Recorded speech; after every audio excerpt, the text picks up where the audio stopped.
Good afternoon. I'm Assistant Sheriff Dory Corrin. I oversee our Homeland Security and Investigative Services group, which includes our counterterrorism unit that's been working around the clock on this investigation. I just want to briefly share a few updates on some key areas to include the operational activity that led up to this incident, a little bit of information on the post-blast investigation as we know it today, and then finally some of the information that we're discovering most recently about motives and plans to give you some insight on why this individual committed the act that he committed. To begin, just with the operational activity, the sheriff yesterday talked about the route that the suspect took to get to Las Vegas. We used a lot of this information to be able to track down video surveillance footage around different locations, as well as financial records, as well as call data records, as well as looking at the Tesla charging stations to be able to determine exactly which route the individual took, but more importantly, that it was the individual that we've identified, as well as the only individual in the vehicle during the path that he took to Las Vegas. As you'll see here in this video here at one of the charging stations, is just one example. You'll see our suspect here. He'll exit the vehicle. He'll walk around the vehicle at different times. At one point, you're going to see that he opens the door of the vehicle, he retrieves a coat, he puts that coat on, and you're going to see that at different parts to include the photo that the sheriff talked about just a few minutes ago. We use this video information as well as what I said earlier about the financial records in terms of purchases being made with different credit cards, call data records, a video canvas at multiple locations, trying to use all of that to corroborate that the individual that we've identified is the same individual that drove that Tesla during that route that we've identified to Las Vegas.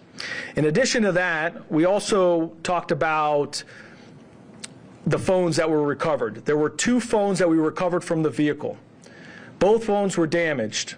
We are still trying to access the data in one of the phones, but we have been fortunate in our team, which is second to none, has done a really good job accessing the data in one of the phones that was recovered. You can see the phone here in the vehicle.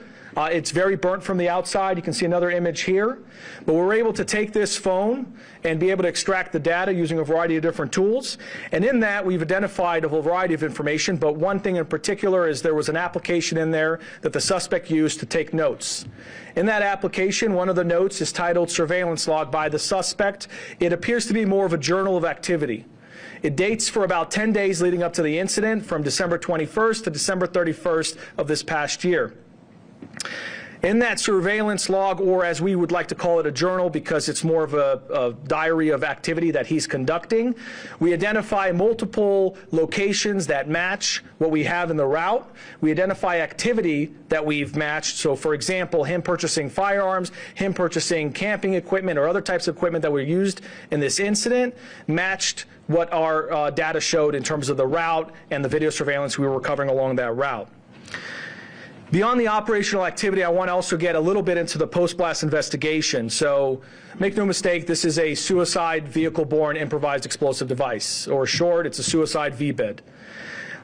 We know also, as mentioned by the sheriff yesterday, there was a self-inflicted gunshot wound by the suspect. The coroner was very specific in their examination. It was an intraorbital gunshot wound, which essentially means that the suspect put the firearm in his mouth and discharged the gun, and ultimately the round came out to the left side of his head.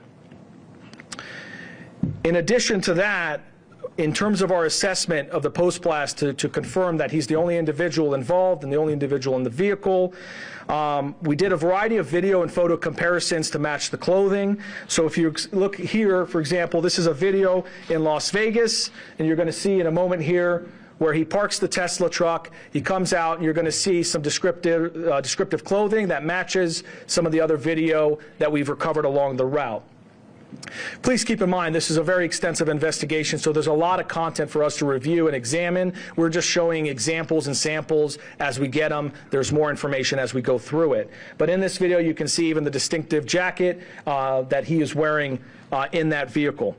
The other thing that's important is the sheriff mentioned yesterday that Tesla sent to us engineers to come to Las Vegas to help us extract data from the vehicle.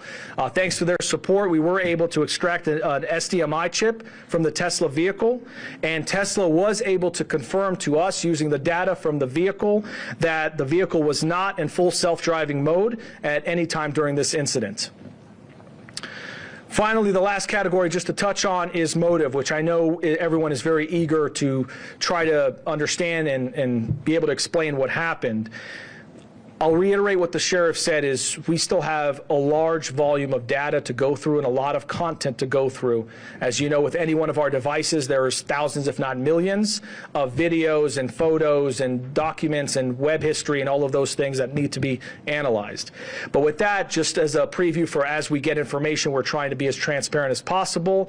There were a couple pieces of content we thought were important to share for now. One is in the note application. He seemed to have two letters. One letter in particular, as you can see here, this is an excerpt from that letter.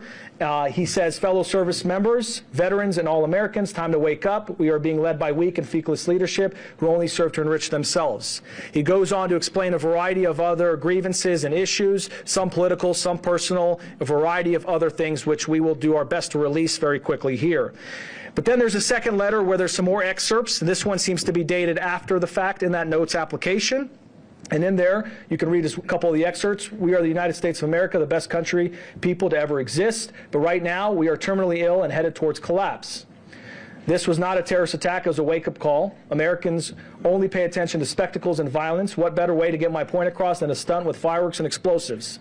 Why did I personally do it now? I need to cleanse my mind of the brothers I've lost and relieve myself of the burden of the lives I took. I'd like to just also expand on that and understand that these are just excerpts. In there, he does offer additional information that is varying on the spectrum in terms of political grievances, issues about the conflicts elsewhere, not here, domestic issues, societal issues, a variety of other things, including personal challenges as well. We are intending to release those initial letters so people can understand the best they can what the person's thought process was at one point in time. However, please understand there is still a lot more content to go through, and that may change. There may be a lot more information that we recover that explains either more or shows a change in mindset at different times. Just before I turn it over to FBI Special Agent Spencer Evans, I just want to take a note and just mention what the sheriff said, which is our counterterrorism section and all of the people involved in this have been working around the clock 24/7, tirelessly, truly through the night. They are second to none, and we really appreciate everything they're doing. With that, turn it over to the FBI. Good afternoon. My name is Spencer Evans. I serve as the Special Agent in charge of the FBI's Las Vegas division. I'd like to express gratitude for everyone that's here today, and especially the partnerships that Sheriff Corrin just highlighted. It's been seamless collaboration between the FBI, ATF, Army, CID, Las Vegas Metropolitan Police Department. You know, if you walked into one of the command posts and someone's not wearing a uniform, you wouldn't be able to tell who works for which agency, and it's been outstanding collaboration. We do have significant updates that we're sharing with you from an investigative standpoint, but just want to reiterate, as Sheriff Corrin mentioned, there is still a lot of ongoing investigation. We have terabytes of data that we have to analyze. We have outstanding search warrants and subpoenas, interviews that are being conducted around the globe as we try to paint a comprehensive picture of exactly what happened. That being said, we do feel confident that we have a much better sense of how we arrived at the events of the 1st of January and additional information that we can provide. So I'd like to first begin by addressing something that continues to be widely speculated, whether or not there was any connection between what happened in New Orleans on New Year's Day and then the incident here in Las Vegas just a few hours later. Just to be clear, there is no evidence that these two events are connected. The only things that we have connecting them are incidental, what we believe to be coincidental similarities, in that both vehicles were rented through the same service, that they were both subjects served in the military, that they both stayed at an Airbnb, things like that. We've identified no telephonic or email communication between the subjects, no information that suggests that they knew each other, that they ever served in the same unit, that they were ever assigned at the same place at the same time and had interaction, and no witness interviews have corroborated or provided any information that the two events are connected in any way. In similar fashion, we have not identified any connection between this subject and any other terrorist organization. During the FBI's international investigation to date, as I mentioned, we have interviewed family members, friends, the subject's associates, and military members that he served with around the globe. Through these interviews, we've found that the subject held no animosity towards the president-elect. That's something that's also been reported. Investigative steps have discovered and been reported. Investigative steps have discovered, and information from the Army indicates, that he likely suffered from PTSD, and we are also aware that there were potential other family issues or personal grievances in his own life that may have been contributing factors. Again, we're looking into all of that. It's evident that the subject considered, planned, and thoughtfully prepared for this act alone. That's what we believe, and we have no information to the contrary at this point. The FBI has been able to confirm some of this through the utilization of video footage in public areas as he traveled from Denver to Las Vegas. We have video footage that shows that he is alone outside of the vehicle, and that corroborates again what Las Vegas Metropolitan Police Department footage has also shown. The FBI, as the sheriff indicated, facilitated obtaining DNA from a family member that was able to be conclusively matched to confirm the subject's identity. As Sheriff Corrin mentioned, although this incident is more public and more sensational than usual, it ultimately appears to be a tragic case of suicide involving a heavily decorated combat veteran who is struggling with PTSD and other issues. Yesterday, I wanted to highlight, I mentioned a tip that was unverified that the FBI had received. Sheriff McMail will talk about this. It's now floating around there on podcasts. This is a tip that the FBI received after the bombing occurred that seemed to describe some of the personal grievances that the subject may have held. We still have not conclusively determined that that's from the subject, but feel confident based on evidence that we're uncovering on his devices that that was in fact from Livelsberger. I want to reiterate that, prior to this incident, the FBI did not have any information on this subject. He was not on our radar. He didn't have criminal history. There was nothing that we would have been looking into him for up until this point. Last thing I just wanted to highlight briefly is it's not lost on us. We understand that there were victims. While the subject himself was the only person that was deceased, there were several folks that were injured, and obviously any sort of incident like this has a traumatic impact on the greater community and folks that are rightly so going to be scared and concerned, and some people that were inconvenienced and some that were taken to the hospital with injuries. We'd like to remind everyone that we're working with Las Vegas Metropolitan Police Department advocates, the Office of Emergency Services advocates, and the Southern Nevada Resiliency Justice Center to offer services to these victims.